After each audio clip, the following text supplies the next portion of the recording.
এই ছবিটি দেখার পর আপনার মনের মাঝে হয়তো নানা প্রশ্ন জাগতে পারে, তবে ছবিটির সত্যতা জানার পর আপনার বিবেক একটু হলেও নাড়া দেবে এটা নিশ্চিত। ছবিটি ইউরোপের চিত্রশিল্পী মুরালির চিত্রায়ন করা। ইউরোপের একটি দেশে একসময় এই লোকটির না খেয়ে মৃত্যুর শাস্তি দেওয়া হলো। লোকটিকে কারাগারে বন্দি করে রাখা হলো। তার শাস্তির ধরন ছিল এমন, যতদিন না তার মৃত্যু হয় ততদিন ওনাকে না খেয়েই থাকতে হবে।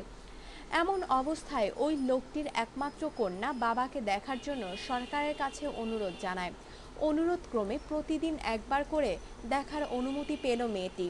প্রতিদিন দেখা করার আগে মেয়েটিকে ভালো করে পরীক্ষা করে নেওয়া হতো, যাতে মেয়েটি বাবার জন্য কোনো প্রকার খাবার অথবা অন্য কোনো জিনিস নিয়ে প্রবেশ করতে না পারে। কিন্তু প্রতিদিন বাবার এ অবস্থা দেখে মেয়েটি আর সহ্য করতে পারছিল না।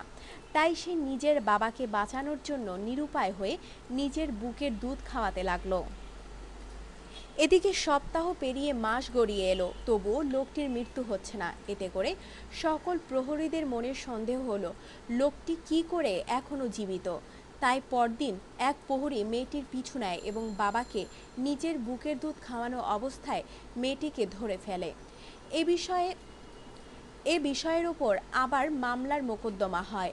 এমন ঘটনার খবর ছড়িয়ে পড়ে ইউরোপের প্রতিটি রাজ্য থেকে আনাচে কানাচে। বৈঠক হয় মন্ত্রী থেকে সরকার পর্যায়ে। অবশেষে সরকার আইনের চক্ষু বন্ধ করে বিবেকের চক্ষু খুলে এবং এ বিষয়ের উপর বিচার করে রায় দেন। এতে পিতা ও কন্যা দুজনকেই মুক্ত করে দেওয়া হয়। নারী যে যেই রূপেই হোক না কেন, সে মা, না হয় স্ত্রী অথবা বোন, এরা প্রতিটি রূপেই ভালোবাসার এক দৃষ্টান্ত প্রতীক। তাই নারীকে ভালোবাসুন এবং শ্রদ্ধা সহকারে সম্মান করুন।